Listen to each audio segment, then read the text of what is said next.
What is going on, you guys? My name is Devin Heaton, and this is the Stream Warriors podcast. Welcome to episode 1 with Adam Marcus.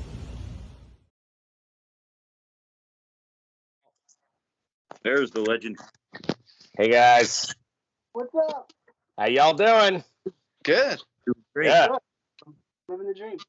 excellent, love it. Yeah. Thought you might Hey. like the shirt, Adam. Yeah, damn Skippy, I like that shirt. I wear it Hey, all the time. guess what, man? Yeah, My friend came up and we were watching through the Friday the 13th movies for the very first time with him. I've seen them a million times, but he's never seen them before. wow. We got to Jason Goes to Hell today, Okay, and I told him, I'm like, this is a different movie. He's like, what do you mean? I'm like, it's not like any of the other ones. We finished it. He didn't say nothing the whole movie, and then we finished it. And he looked at me. He's like, that was fucking awesome. Yeah. thank you. Thanks, man. That's awesome. That's really awesome. Thank you. Yeah. I appreciate that. I do. It's my third favorite in the whole franchise. Thanks, part man. 6, Jason Goes to Hell. Part which what? Part 4, Part part 6. 6, and then Jason Goes to Hell. Love it. Love it. I'm close. I'm part 6. Part 6, part 2. Jason Goes to Hell. Those are my 3 favorites. Yeah. Nice. Part 2, good. I do have a question. Let's get Adam's opinion on this one. So, say Jason got the hockey mask in part 2. Do you Yeah. think that part 2 would then become the best Friday movie? Well, I see, guys. I got to tell you something. I'm not as because I got so beaten up about it by Sean. I'm not so married to the hockey mask. I'm married to the idea of Jason, and for me, Jason is this hydrocephalic headed kid in a lake. So Yeah. part 2, what I love about part 2 is there's this sort of like, for me, it's part 1 but way better. Yes. Like there's a savagery to Jason in part 2. There's like something so like wrong about it that I love. That I just find the movie sort of dirty. Yeah. And that's what I dig about the movie. Where like part 3, yes, he gets the mask, which is awesome, but part 3 is nowhere near as good a movie. True. Even though it's all like, you never hear anybody. No one ever goes like, "Oh my god, part 3 is my favorite of the franchise." No one has said that. True. And by the way, like, there's stuff about part 3, like Shelley. Give me Shelley all day long. Oh, hell yeah. Like, there's so many things in part 3 that I love. And by the way, of course, Shelley gives him his mask. So there you go. But the fact that part 2 and part 3 are even directed by the same person, by Steve Miner, you feel like Steve is sort of going like, "Oh, am I making another Friday the 13th?" when he makes 3. When he makes 2, he's like, "I'm making my feature debut." Yeah. And he kind of cranks it up to 11, where part 3, you kind of feel like it's workmanlike. It's a director for hire, not a director inspired. Okay. That makes sense. You really do feel that when you watch them. Right. And again, part 3's got great stuff, I mean, it really does. It has some great characters. There's some great performances. There's really good stuff, but it just isn't. It doesn't have any dirt under its fingernails. Yeah. Really, when you watch part 3, it's all about the 3D effects. Exactly, and that's another part of the problem. And look, having made a 3D movie, there is so much. You have so much producer interference on, but what's going to fly out at the audience? Mm-hmm.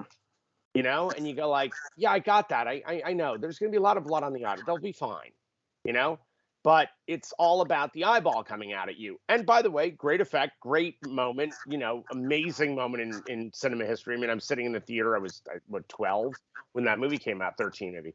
And we were all like, "Oh my God." I mean, it was so crazy. And you're wearing the blue and red glasses. It wasn't even like today's 3D. It was like that janky ass 3D. But it was really cool. I mean, it was awesome. Man. That shit couldn't save Jaws 3D, but it worked fine for Friday. Yeah. On the new Scream Factory box that they released, we got the unred and blue 3D version. Yep. No, I have a 3D TV, and I got it when Deb and I did Texas Chainsaw, and it's no look. The 3D stuff is badass. Like, it's great fun. It's. I mean, for horror movies, especially horror and action, it looks just great. You know, if it was shot for that. The problem Right. is these conversions that look like crap.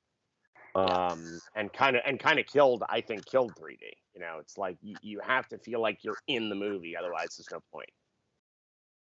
I was fortunate enough to see Dawn of the Dead in 3D, and How was it? let me tell you, that gave me the feeling like I was in the movie. I've seen the movie probably 1,000 times, and the scenes where the blood's coming at you, and I literally jumped in the seat. But you know what? George kind of directed that movie almost as though it was in 3D, because it was a lot of like people coming out at the audience. So that's a perfect thing to convert, because all you're going to be doing is having stuff inundate the audience. So it's actually great. I mean, how much of that movie is like zombies looking right at the camera, just like coming at you? It's great. Yes, So that makes more sense. valid. Because if somebody does this, there's no reason to have 3D. You know, they have to do this. It can't be this. You know, and that's the problem with most conversions. It's like it's action, but it's chaos, and Right. it's not affecting the audience. Where, by the way, however, if you shoot in 3D, let's say like Cameron does, right? He's not concerned with this. He's concerned with you coming into the picture. So it's just a completely different experience for the audience. Man, imagine if Jason Goes to Hell was 3D. Us seeing him get blown up and all his body parts Yeah, the popping up at us. explosion scene, my God. Oh, I would have treated the melting man. I would have treated the melting man totally different. I would have gotten like underneath him as he was dripping on you and stuff. Like, I would have really immersed you in the ick, you know. And the tent scene would have been insane. Oh, that tent scene would have been awesome. There's a great thing in the documentary when we were shooting Michelle Clooney, because the very first time she's ever talked about the movie. She's never had an interview about the film. And she and I have been friends for 30 years. We remain friends.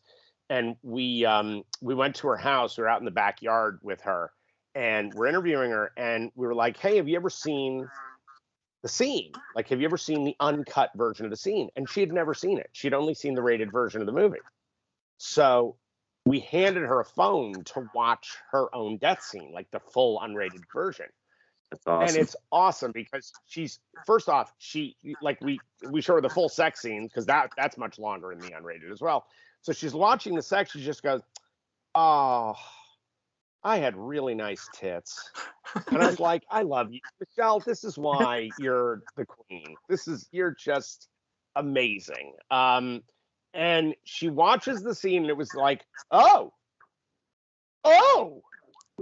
my, and like completely having this incredible moment of like really seeing what people saw.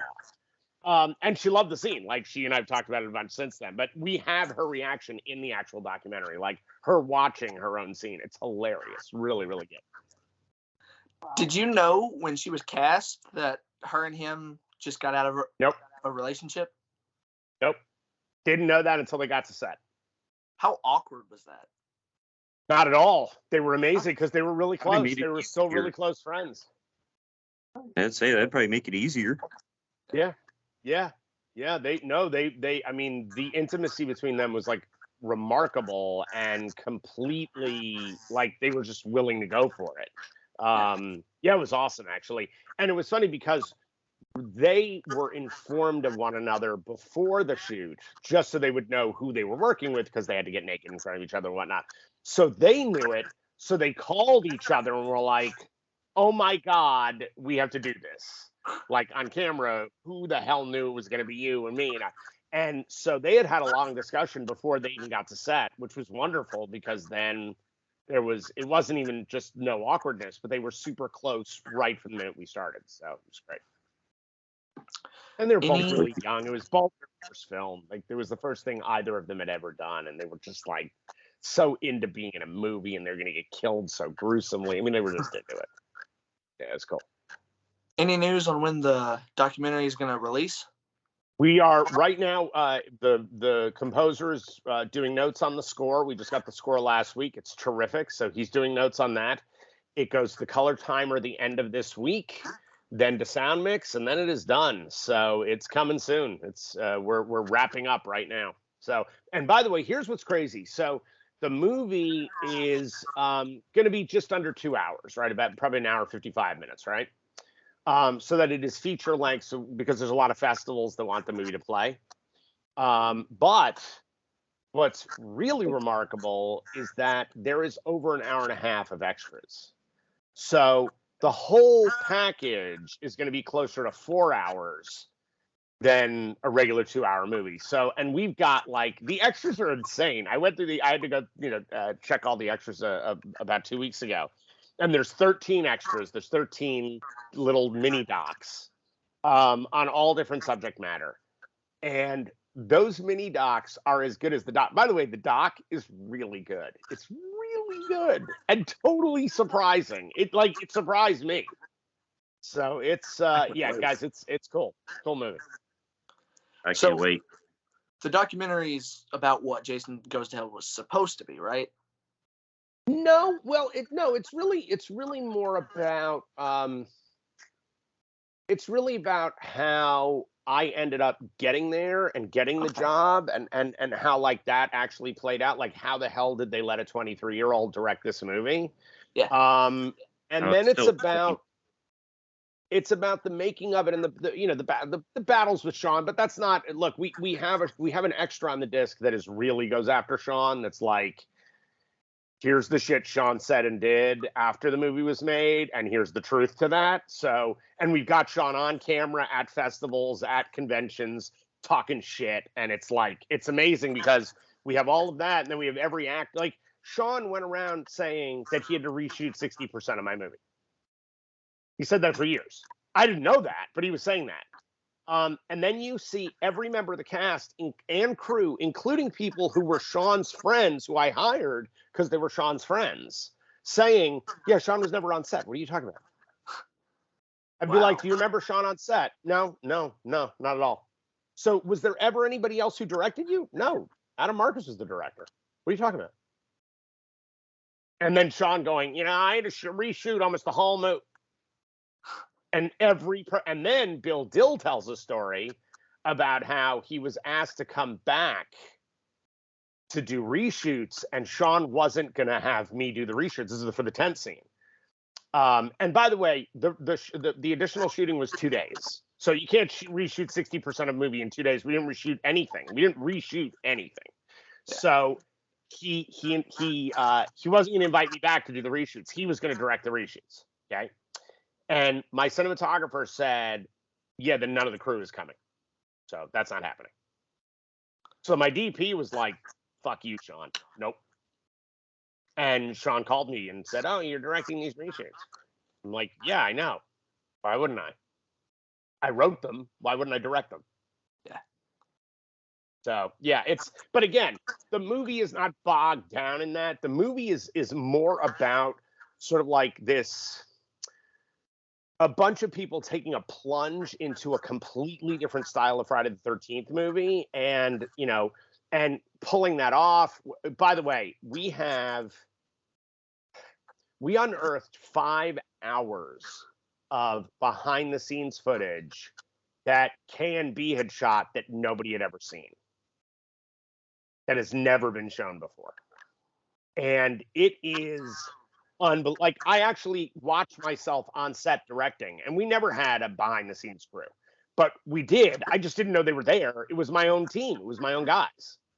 And Bob Kurtz was like, dude, I got a ton of behind the scenes on Jason Goes to Hell. I was like, you have what now? And he sent me 5 hours of digitized footage. And I was like, oh, and by the way, here's what's crazy. It was digitized by the guy who ended up directing the doc. And that's totally separate. Like, that's completely coincidental. That's awesome. Yeah, it's wild. That's incredible. It's wild. Yeah. So Michael Felsher, who directed the movie, did like an unbelievable job, like extraordinary work. It's awesome. It's amazing. And guy named, this is actually crazy. So I went to look for an editor for the film. originally I was going to edit the movie, but I kind of felt like, you know what, man, that's not really cool because I'm the subject of the movie in many ways. So it's not really cool. You know, I can produce it, but I feel funny being one of the, storytellers specifically. And so a guy who has been my best friend since we were 14, a guy named Eric Beatner, who I grew up with in Connecticut. This guy is a 10-time Emmy-nominated editor for The Amazing Race and Fear Factor, and he's like a huge reality show editor, right? A few years ago, unbeknownst to me, he moved into the town that I live in on the coast in LA, in El Segundo. He lives less than 3/4 of a mile from my house. And we started talking, and Eric was originally supposed to be on the editing team for Jason Goes to Hell. And he's the guy who cut this movie. And guys, it is cut so well. Like, this movie is edited. Like, it's such a weird thing to say that. Like, usually you don't talk about editing. It's crazy. The movie's like a house on fire, and it's a doc. I've seen the thing like 6 times now, and I'm not bored. I mean, I'm like, usually I get so bored of myself. I'm like, oh, shut that idiot up. And with this thing, I'm like, this is just fun. This is a cool movie. So I think you guys are really gonna dig it. My mom wants to. I can't wait to watch it. Hello. Hello, nice to meet you. I can't wait to watch it. I can tell you that. I'll probably watch it 6 Where can we times. find it, like, to watch it? Say hello, We Say hello. have a, hi, how you doing? We have a lot of distributors that want the movie right now. We haven't decided on who's going to be the U.S. distributor. What we are doing though is through the Indiegogo campaign. There is you can buy a Blu-ray, and the Blu-ray is going to be way more stacked than what any distributor ends up putting out in the world. But I will tell you, we've got a couple distribution deals that are like chasing us now, especially with the strike going on, because everybody needs content. Yes. So, and there's one distributor in particular that we really love because my movie Secret Santa is finally getting released in North America at the end of October, beginning of November. So we did a deal with Bloody Disgusting and Cinedigm, and it's a Screenbox exclusive. And so they're finally putting the movie out. Yeah. So that's awesome. So they really want the doc, and I'm like, well, we got to see how the deal is, guys. So so I don't know specifically how you'll get to see it, but you will get to see it soon. The problem is that the piracy stuff is so bad now that I am really keeping everything under lock and key. Like, nobody can see anything until we officially go. And the other part is, there's a ton of film festivals that want the thing. So we're trying to figure out how to platform the release so that it can be shown at festivals, so it can have that extra, kind of thing for fans and whatnot. Because I'd like to take the movie across the country and across the world and screen it all over the place. I know we're going to be in a couple countries overseas in Europe that have already asked for the movie. Awesome. And then there's a bunch of American festivals that want it and conventions. So I'm hoping that we'll be able to do it that way first, and then be released to the public. That's crazy. That's awesome. Yeah. Thanks, man. Thanks, man. I do have to ask, pretty do you have any plans for Secret Santa in the future, or What do you mean? like maybe a continuation, or? Yeah, here's the thing. Secret Santa is my favorite movie that I've made. Like, I freaking love that movie. And I mean, a butt kisser, Adam. I love the movie, man. I've watched it many times. It's our Christmas movie every year. My daughter watches it with me, loves it. So you guys need to see it if you haven't. Let me just throw that in there. But I'd like to. that is another thing. Like, we have we did a limited edition Blu-ray in the United States, right? Which the only way now we even took it off Amazon. I was like tired of dealing with Amazon. The only way we can get it is through us directly, right? So that was the way to see it, because look, here's the thing, guys. When you make an independent film in today's climate, because of the streamers, because of what's happening with the streamers and why we're on strike right now, guys, I'm not kidding you. You will hand them your movie, right? And they will say, "Great, we're going to distribute your film." And you go, "Great, what are you going to offer us? Like, what's the money?" "Oh, well, there's no money up front." "What?" "But we paid to make a movie, and now you want the right to show the movie and make money from the movie." "Yeah, well, here's the thing. We're going to split the money 50-50 with you." "Okay. Great, from $1. "Well, no, you see, we have to recoup our costs first." I'm like, wait a second. What about recouping our costs first? We made the thing. Why do you get paid first? How does that work? Wow. So we had 20 deals on the table for Secret Santa, and all of them were like worse and worse. So when Screenbox came to us, they approached us. They were like, "Does this movie have a distributor?" We were like, "No." They go, "Well, we love this movie." And we had a long meeting with them where they basically went wax rhapsodic about how much they loved the film. And they offered money up front, not a lot, but something. And then said, "Yeah, it's 50% $1." And I'm like, okay, that's a conversation to have now, guys. But there's this perverse thing. Do you know how many filmmakers that I'm on the road with who've made movies that cost $1 million, $2 million, $5 million, and they haven't seen one penny yet? Not a dime. I mean, guys, Netflix made $1 billion on Squid Game. $1 billion is their algorithm of how much money they made. The filmmakers who made Squid Game have not seen one penny of that $1 billion. Not a penny. Not a penny. So you go like, wait a minute. How do filmmakers keep making films? We can't keep making them if you don't pay us. Yeah. How can we do it?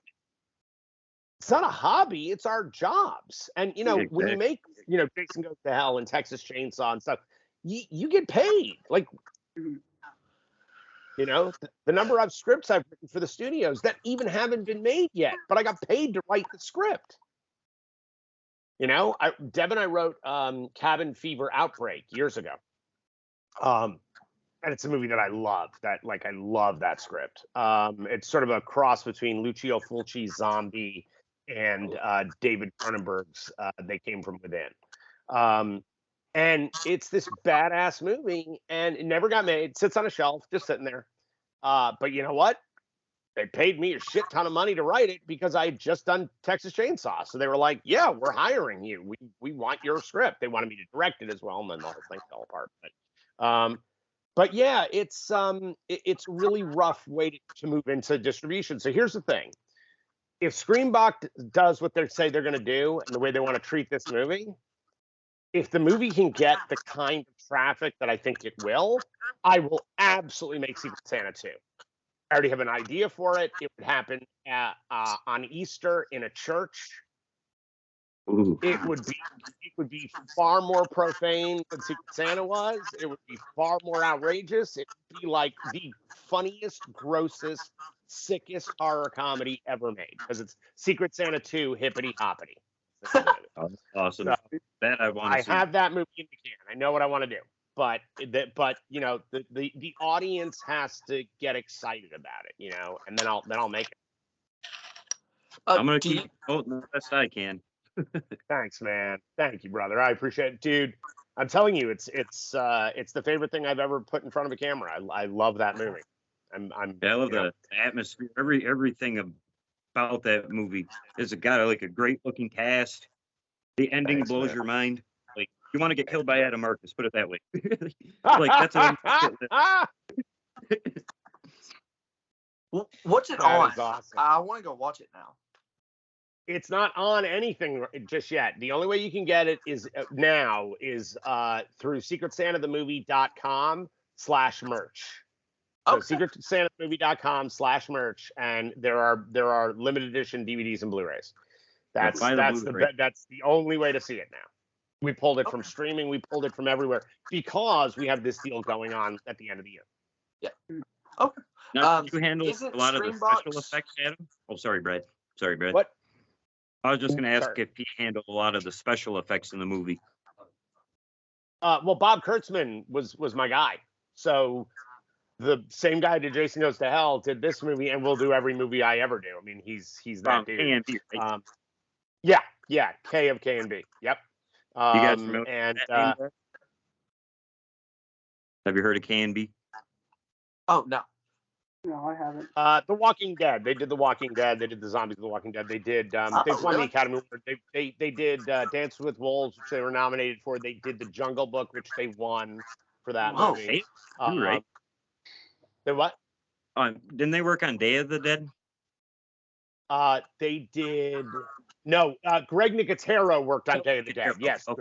Greg Okay. Nicotero was Gut Boy on Day of the Dead. I know he's in the movie. I actually Yeah. remember his character. He was one growing Yep. pot plants. That's him. That's Greg. Nothing has changed. But K&B is amazing. And, look, for me, it's all about practical effects. I mean, I'm fine with digital enhancing stuff, but practical is everything. So yeah, Bob's been my guy for 30 years, and we're actually I'm producing, and I wrote a movie called Hunting Season that Bob Kurtzman is directing for our company, for Skeleton Crew. And that's it's crazy. It's a Bigfoot movie, but more like Predator. Nice. It's When insane. when are we getting this? Well, that's going to shoot right after this strike ends. So it could be, we're going to be shooting in Kentucky, and it's either I going to live be. in Kentucky. If you Well, need some help, Love it. There you go. man, I'll do it for free. I love Same it. here. I love I that live more. private. Uh, Why not? my partner Brian, who is our lead producer, he'll love that a lot. But Brian is from Kentucky as well, so he's from Lexington. So we've got a whole infrastructure down there for shooting. I'm 50 minutes from Lexington. Love it. Awesome. All right, good. I will keep you on the horn about it. Dude, I'm serious. I'll do love it it. for free. Dude, I just wanna be on a movie will. set. That'd be Awesome. I know you did Texas Chainsaw 3D. Yeah. Do you have anything, like, are you involved any with this Netflix Texas Chainsaw that they're making? No. No? Nope. Were you ever asked to come back and do another Texas Chainsaw? What? Okay, so originally, yes. So what had happened was that the movie that Deborah and I wrote, right, had a ton of flashbacks to Leatherface as a kid and to what happened to the Sawyers. Okay. So the Sawyers it was sort of a Hatfields and McCoy story. So there were the Sawyers, and then there were the Hartmans, right? And the Hartmans were sort of the rich, evil assholes. Well, they discovered that the Sawyers' land had oil on it. That's why in Texas Chainsaw 3D, Grandma has that like huge mansion, because there's literally oil on their land. So the problem is the Sawyers didn't know this for decades, and oil was getting into their well water. So this is how generation after generation of the Sawyers, they got more and more fucked up. Right, that makes sense. And Good. Bubba was this kid who was much like Jason Voorhees. We actually kind of made almost like a connection there, but much like Jason, he was just this really sweet kid who was who had learning disabilities, right? And the only friends, because everybody teased him and beat him up and just treated him like shit, the only friends he had were these bullfrogs, or these frogs that there was this little creek near the Sawyer property, and he would play with these frogs. And of course the frogs were all mutated too because of the oil, right? So these fucked up frogs, Folly loves, and Bert Hartman as a teenager, the guy who he goes up against at the end of the movie, Bert Hartman and a bunch of his cronies show up on their bikes, and they run all the frogs over with their bikes in front of Bubba, and they murder all of his friends. And that's when Bubba changes. That's when Bubba starts to become rageful. And you literally see Bubba as he grows up getting more and more angry and wanting to hurt anybody who would hurt his kin, who would hurt the people he loves. So that's sort of where it starts. We had all that stuff in the movie, and the studio really dug it. The studio was into it. The producer cut it from the script because he wanted to turn it into a prequel. Okay. So we had all this material for a prequel, and talk to Dev and I. You guys will write, a prequel to Texas Chainsaw. We're like, okay, sure, fine. And it would also include a sequel deal. And then that producer, who shall remain nameless, tried to fuck Deb and I over so bad it was shocking. There was a whole trial at the Writers Guild over the movie because of this guy. He had to be removed from the building physically. It got crazy. And look, they also, we wrote a movie that was supposed to be a $20 million film, and then they cut the budget in less than half. Yeah. And they cut we had a full stampede in the movie, and it's gone.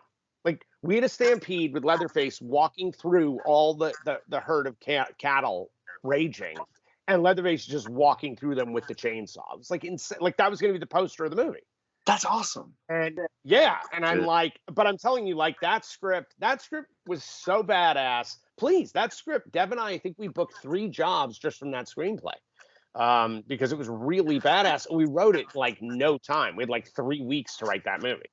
And it was one of the best scripts we've written. And then they just cut it to pieces. They added a smartphone in 1993 because that makes sense. And then they added that "do your thing, cuz" shit. What is that? Like, actually, my favorite line of dialogue they added in the movie was when the Latina girl from Chicago says, "Welcome to Texas, motherfucker." I was like, what? What? So does the movie take place? Does the movie actually take place in 1993, or does it take place in 2013? No, it takes place in 1993. And I'll tell you how I know that.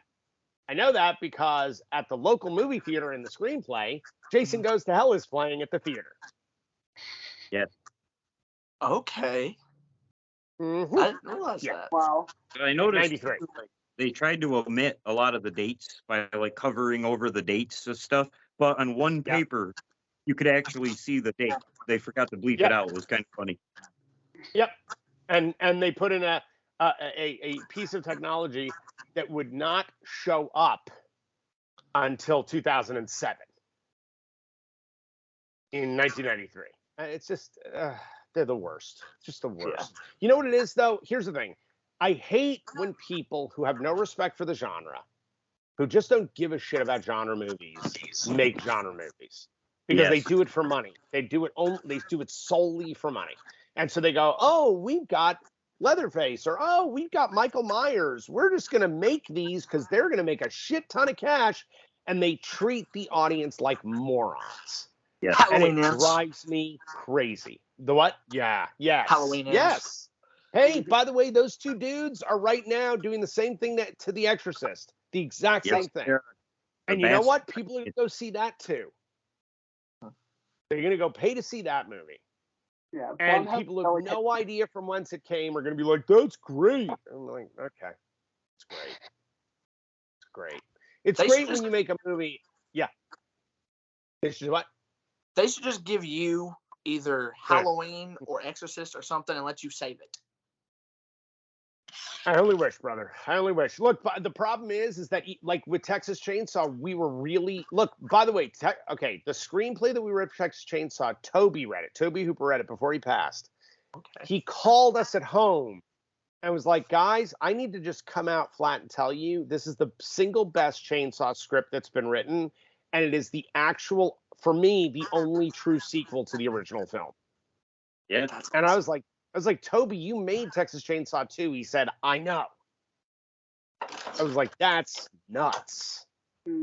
That's awesome. I am all about honoring franchise. I mean, it's so funny because there's so many people who hate Jason Goes to Hell because I change things.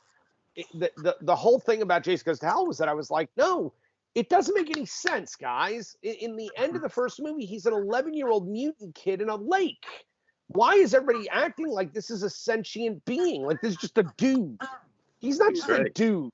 He's from hell. He's some other thing. They don't understand so, Jason Goes to Hell. No, people don't.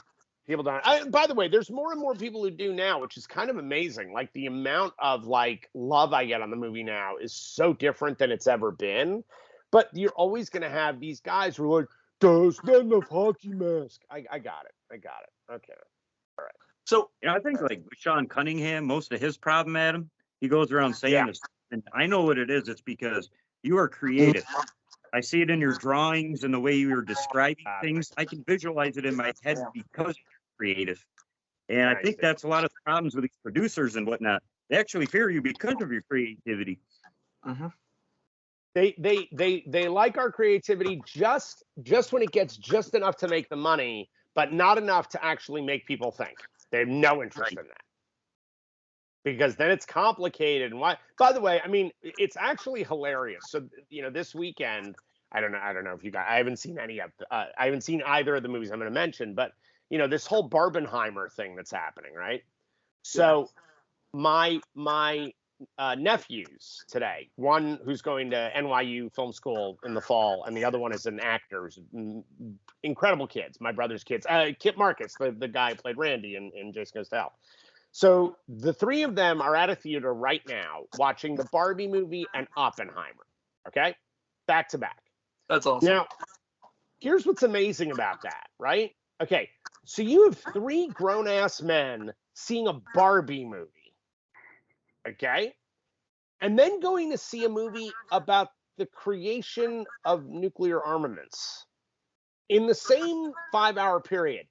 Can we stop treating the audience like they're morons? Can we stop treating people like they're not going to have an interest in other things other than the one narrow thing? What I love about horror fans are the best movie fans. It's not that they just love horror. If you love horror, you're going to be more open to all kinds of filmmaking. And that's a rarity. Like that's a really cool thing. I know more horror people who know, black and white movies from the 40s than people who think they love intelligent film. Oh, I love the drama. Okay, good. You know what's easy? Drama is easy. Comedy and horror are hard. Yes. It's hard to scare somebody. That's not an easy thing to pull off. But of course, these mooks think that like doing a horror movie, I'll just do that and make money. All right, cool. There's no cred. There's no street cred. And the movies and studio horror movies really suffer for it big time. Like the only movie I've ever seen that's actually terrified me was the original Pet Sematary. Oh, I get that. Sure. How old were you? How old were you when you saw it? 6. There you go. Zelda but by the way, it's perfect nightmare fuel if you're a young horror viewer. It's so good. Yes. I can't watch that movie by myself to this day. I get it. Dude, wait. Okay, I'll do one better. Brad, I'll come hang out with you and we'll watch it. I'll hold you so you're not scared, buddy. I'll do you one better. So Bob Kurtzman, right? The guy who does all my makeup effects, who's just like a total gorehound. You guy's a lunatic. He will not take a bath in a bathtub or go in a swimming pool because of Jaws. In a bathtub? Yep. Okay. Yep. He'll shower. He showers every day. Won't go in a bathtub. I'm like, are you kidding me? By the way, I have seen him high in a hot tub before, though. So, but somehow I guess he thinks the hot water won't attract the sharks. But dude, when we get frightened, especially as kids or teenagers, that shit's I slept with pillows under my head for years because of Kevin Bacon in the first Friday the 13th. Really? Oh, totally, man. I was so sure someone was going to grab my head. And by the way, I was there for that. I was there for that shoot. I was 10, but I was there. And You I and, still, it scared the fuck out of me. Somebody throws their high beams at me going down the highway. I always look in the back, make sure no one's in the seat behind me.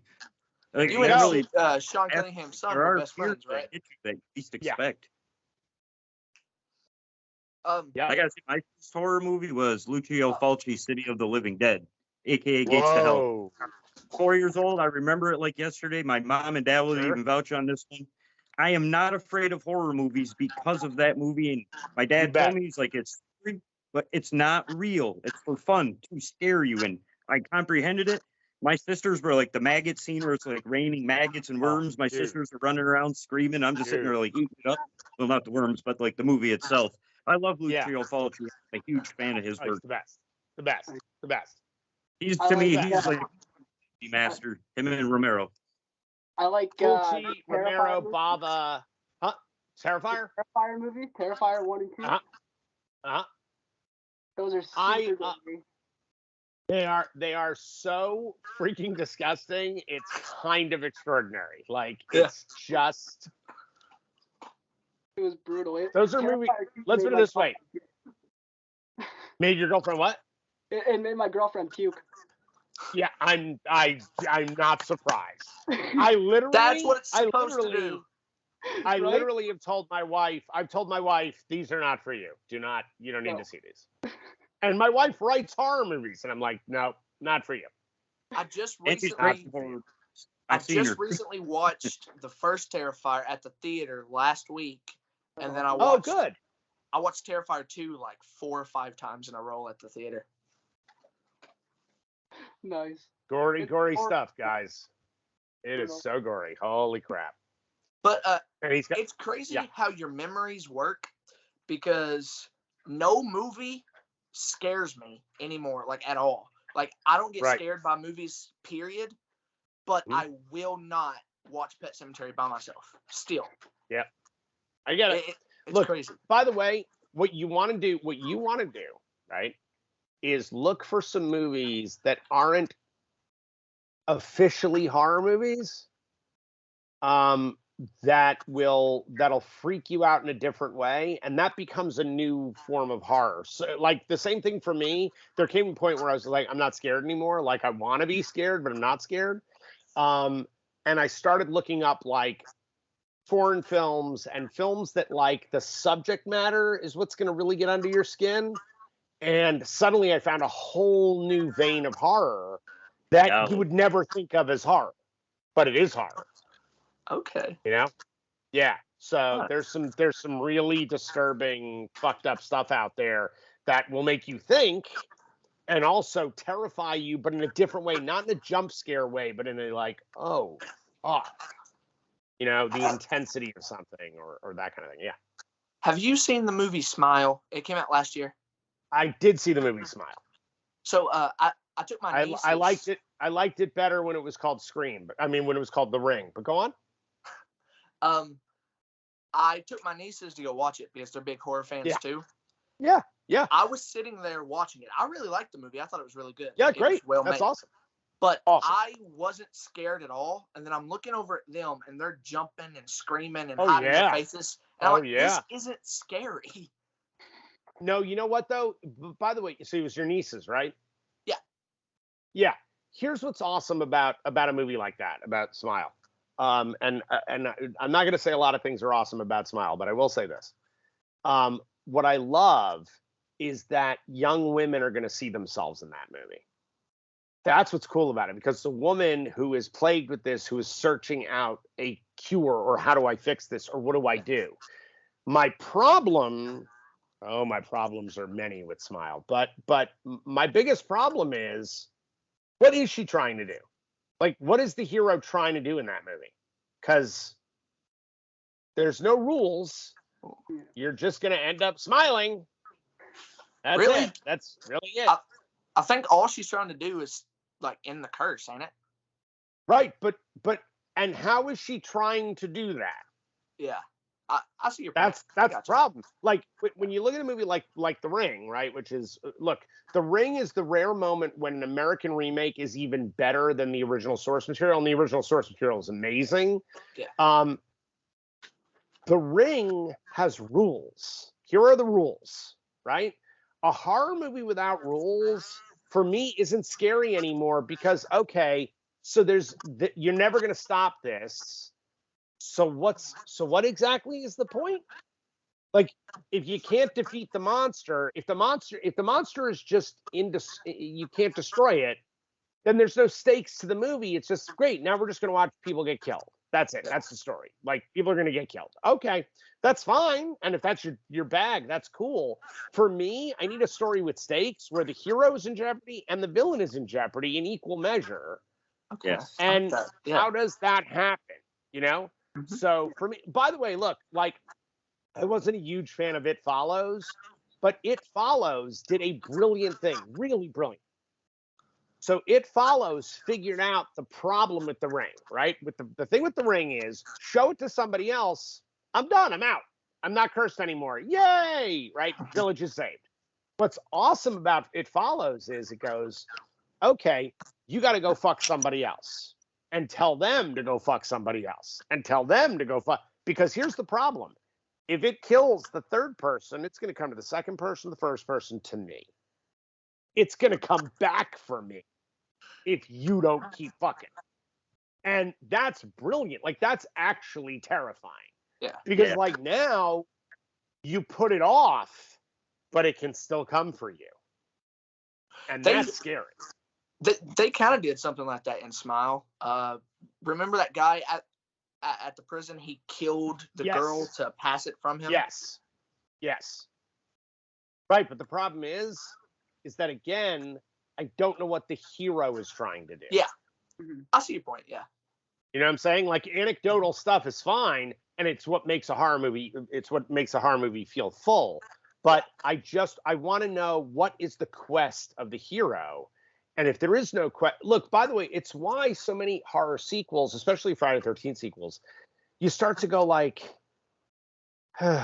so it's just a lot of people at a place, and they're going to get killed one by one, and that's it. That's Like. That's why I love Jason then Goes to what? Hell so much, because that's Thanks. not what Thanks. Jason Goes to Hell is. No, because because the hero had to have a quest. I have to stop this from killing my baby. How do I do that? Well, there's this bounty hunter who knows, and he's going to teach me by breaking my fingers and making me suffer to turn me into the hero I have to be in order to fight the devil. I have to be You know, honest, it so was nice that's- to actually see a guy fighting for once too, in a sense, because sometimes us men do get watered down really bad in movies. Like, Boy, do we. so that's one thing I love about your movies. Thanks, man. Like, men and Thanks. women have an equality, and that's great. Yeah. I just watched Jason Goes to Hell again this morning, and I realized something that I haven't realized before. It's kind of, hear me out before you say anything. It's kind of like Psycho in a way, because you kill Jason's sister at the midway through the movie, and you think that she might go on to be the final girl. You also guest star in the movie in a couple scenes at the police station, kind of like Alfred Hitchcock always put himself in his own movies. Totally. I don't know if that was intentional, but that's just what it made me think of. No, you know what? Well, I will tell you. Remember, Jason Goes to Hell got made a couple years before Scream, and the first movie I was offered after Jason Goes to Hell was the first Scream. I was offered directing that. And then Uncle Wes came in and wanted to do it, and I was like, I guess I'm not going to be directing this movie. But the reason for that was because I was doing a lot of the stuff that was going to happen in Scream.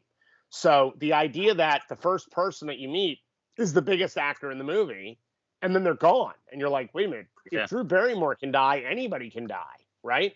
So yes, you're not wrong that killing Erin Gray off was a big deal, because she's Erin fucking Gray. She's a badass. She's awesome. So people did not think I was going to do that, and that's great fun for me. Like I love getting an audience to go like, wait a minute, what'd you do? It also raises the stakes of the movie. And by the way, to the Hitchcock thing, so there's an extra on the Blu-ray of the documentary where my editor interviews me about our childhood, where we talk about growing up together and starting to make movies together when we were teenagers. And when I first created Skeleton Crew when I was 15 years old. So he's cutting together the footage of our interview, and he found a videotape that he had transferred, a high 8 tape that we had shot when we were kids at Grand Union at the grocery store at like 11:30 at night one night when we made a movie together. And in the movie, he's pushing a shopping cart through the grocery store, and it was this whole thing where the shopping carts came alive and started chasing him like just sentient, grocery carts. But as he's passing the area where they've got like those bins where you can like get scoops of stuff and put it in bags and get it by the pound, I'm standing there and I'm just eating out of the bins, just sitting there eating right out of the bins. And as he passes, you can hear him say, he says it out loud. I was ready to kill him. He goes, "Very Hitchcock, Adam. Very Hitchcock," as he walks past. That's awesome. So yeah. So I've been doing that shit since I was a kid. Did you make a guest star in Secret Santa? I'm not in Secret Santa. It's actually the first movie I've directed that I'm not in. However, the next 2 films that I'm making, one of them I've got a lead role in. I'm playing one of the leads in it. So Okay. so I will be returning to the screen. I only do it if there's a part that I think is really right for me, that I know I'm going to like have some fun with. And with Secret Santa, I was going to play a part in it, but I cut it just because we shot the movie in 11 days and there was no way I was going to be able to pull it off. But there was a scene when I show up to the house, and Jay, you've seen the movie, so you'll get this. But I show up to the house, there's a knock at the door, and it's when all the melee and all the craziness has happened. Yes. I knock at the door, I swing open the door, and I'm just like a lost Uber driver, and before I can say anything, the lead villain of the movie shoots my brains out, and I just kind of fall over in the doorway. So it was so that was going to be my one cameo in Secret Santa, that like everybody thought like, oh my God, someone's going to save us, and I'm just dead. So yeah, that was the That would have been really cool. Yeah. I'll do something in Hippity Hoppity. If we make Hippity Hoppity, there's a part that I would play in that. That's pretty funny. Yeah. That's so crazy. You shot that movie in 11 days. 11 days. And it looks like $1 million to me. Thanks, man. Thank you. Most people think so, which is really kind of great. I'm not like a director by any means, but I do have an eye for photography. That's always kind of been like my thing growing up. I love taking photos. So what I always look for in movies is like the first thing to catch my eye is like cinematography, for example. Sure. In fact, we just we're going up to Big Bear where we shot the film. There's a festival up there that we swept the awards last year, but they had wildfires, so they couldn't do an award ceremony. So we're going up there in September, but we won Best Cinematography. We won Best Actress for A. Leslie Keyes, who played April, the lead. Deborah won Best Supporting Actress for her role, and I won Best Director and Best Picture. So so we swept. So we're going up there in September to get the awards. But the cinematography has won a bunch of awards, actually. Deborah's she's very good at being scary. Deb? Oh, hell yeah. She's very good at it. Now you know what I live with, my brother. I feel for you. I wouldn't make her angry, guys. That's all I'm saying. No. Like she's having too much fun, almost like. My wife is a badass. She really is. She's very, she's pretty amazing. I'm a lucky guy. So guys, I can only hang for a little bit longer because I've actually got another appointment coming up. So. Oh, you're good, Adam. You got awesome. Adam. I got a couple more questions and then we're good. Sure. Did you plan on like going deeper into the Necronomicon in Jason Goes to Hell? Because you only see it sitting there in that one scene, and then it has you thinking. Like, I know because you already told me, but Yes. like for the people who don't know, like, why was it there? I wanted to go further into it. I wasn't allowed to. So, Yeah. because of rights issues. But I was directly saying that if Pamela Voorhees would do anything to get her son back, she would absolutely read from the Necronomicon. She would look for a way for dark magic to resurrect her son. And my whole reasoning was, if she read from the Necronomicon, then I buy all of the inconsistencies in the timeline as far as Jason is concerned, because Jason is not of this earth. Now Jason has been resurrected using the Book of the Dead, which makes him Hell's assassin. So that, to That's me, awesome. you know, I consider Jason Goes to Hell the Rogue One of the Friday 13th franchise. We're the movie that explains who the hell would put a 3-meter hole in the Death Star where you just shoot into it and it blows up the whole place. So Jason Goes to Hell is the glue that covers that big hole in the franchise. Heck yeah, man! That would have been awesome if we got Freddy versus Jason versus Ash. I know that was like in discussion. Hell yeah, That would yes, have it been was. awesome. Yes, it was. For all the people out there who are so angry that Jason's not a Deadite. Fuck you, Jason. Like, Jesus, you all own the comics of Freddy versus Jason versus Ash. What is wrong with that? Like, I don't understand, like, the small-mindedness of the portion of our audience that, like, can't get past, all I want is a guy in a hockey mask with a machete. That's all I want. It's like, dude, you have so many of those movies. Yes, so They've many. made so many of them. You need more of that? Why? There's 12 movies. 11 of them is that. Well, no, actually, here's the thing, okay? The first movie, the OG, is his mom. Yeah. Is a middle-aged lady with a knife. That's what the first movie is. So all these people are like, I'm a purist. Oh, really? Then aren't you upset that they're not all about Pamela murdering for her son? Right? Then you got Sackhead Jason in part 2, right? You don't even get to the hockey mask till part 3. So part 3, part 4, you got to skip 5 because that's not Jason. Yep, that's a copycat. Right. Then you go to 6, 7, 8, X, the remake, and Freddy versus Jason. That's 8 movies of hockey mask. What more do you guys want? Yeah. And by the way, just so you know, the hockey mask has almost more screen time in Jason Goes to Hell than in any other movie. Yeah. Because of the opening scene and the ending scene. Yeah. Yeah, you get a lot of screen time with Jason. That's a good point. Yes, there's a Plus, ton that of the hockey mask. mask looks awesome. That is my favorite Thank look for you. Jason. Thank you, brother. Thank you. Me too. I love that. I love what the K&B guys did. And the idea of, he's been in the lake for so many years now that his skin has started to grow onto the mask itself. The mask is becoming part of his head. Like, I was really about that mask. I love that mask.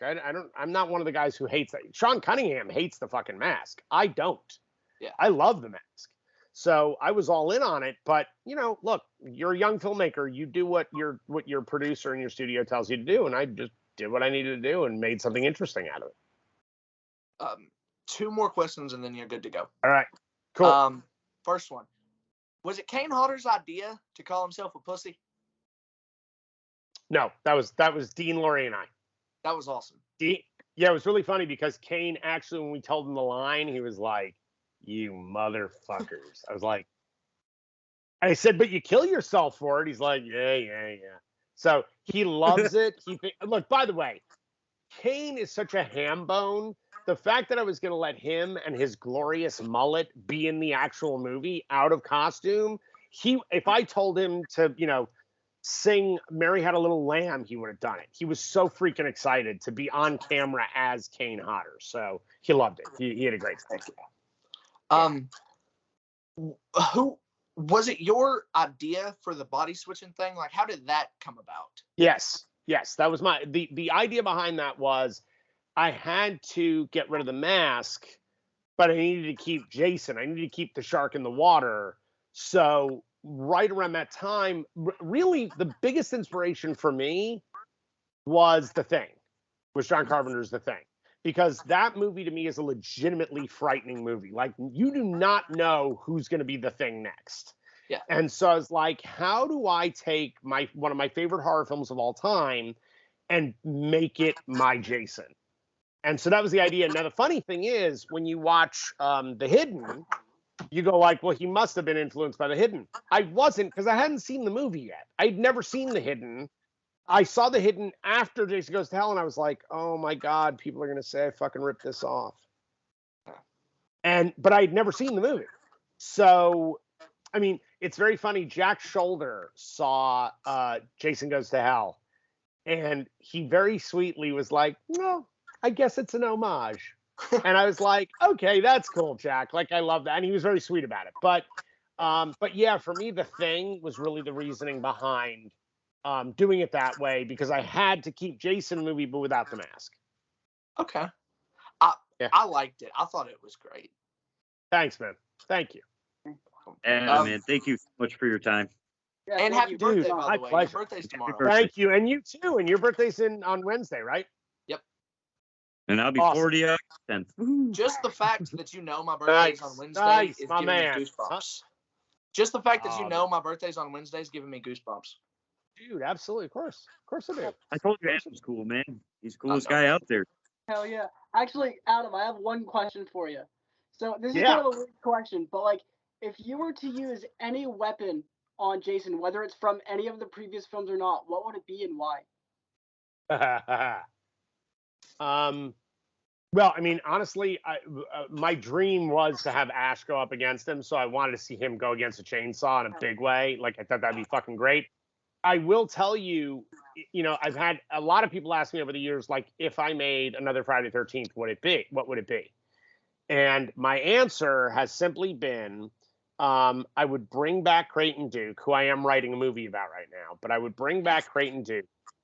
I would bring back Tom Matthews, and I would have them assemble a team of hunters, of bounty hunters, to stalk and kill Jason Voorhees once and for all. And so I wanted to do sort of First Blood or Predator, but with Jason Voorhees in the woods. And have like this badass squad of guys go into like the Pine Barrens to get him.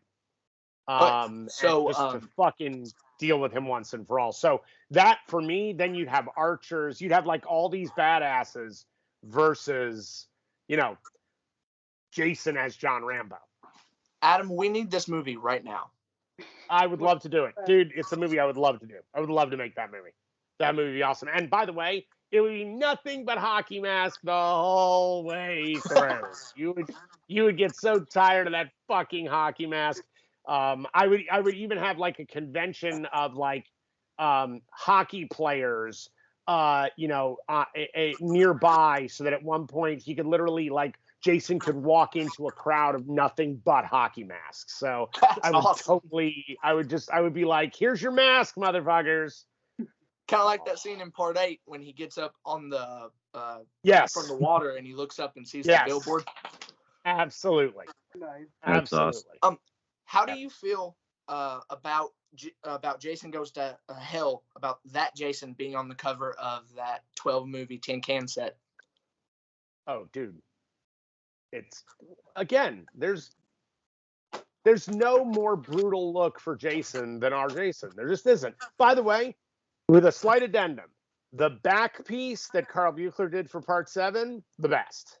That back piece, that exposed spine, fuck yeah, like that is badass. But when it comes to the full front face look of Jason, nobody beats Jason Goes to Hell. Nope. Yeah. Nope. The cover. And by the way, movie cover. nobody beats our effects in the series. Nobody beats the tent kill. It's the best kill there is in the franchise. I will die saying so. And it has the single best cast of actors and performances of any Friday the 13th movie in a big way. Especially when that cop melts. That is the best thing I've seen. Isn't that insane? But again, that's sort it reminded me of that's Hellraiser. why that's why The Thing was so important to me. Like, I wanted this sense of mutation, of like, you can't trust your own body. There was something about that I found frightening that I thought was just really cool and interesting to play with. So yeah, dude. All right, I gotta run. I love you guys. You guys are awesome. Love you, Adam. Too. Thanks, Matt. You got it. You got it, guys. Talk soon. All right.